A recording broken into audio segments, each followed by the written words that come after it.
جزاء هلالية. نواف العابد لاعب الأولمبي والذي بقرار ريكارد يترك الأولمبي ويركز على الهلال، والمنتخب الأول يأتي بركلة الجزاء للقائد للشلهوب أثناء التنفيذ، والشلهوب ينفذ، ودائما الشلهوب بهذه الطريقة.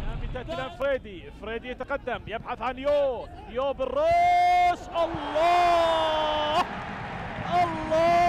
على ارتقاء، دخل في الجو، كرة ملعوبة لفريدي، ويو على الارتقاء، ويو على الرأسية، أتت من الكوري الجنوبي، دخل تماما، دخل الأجواء تماما الكوري الجنوبي، يو ينهي، وشوف العرضية، يو هدف ثاني ليو، هدف ثاني وهدف ثالث.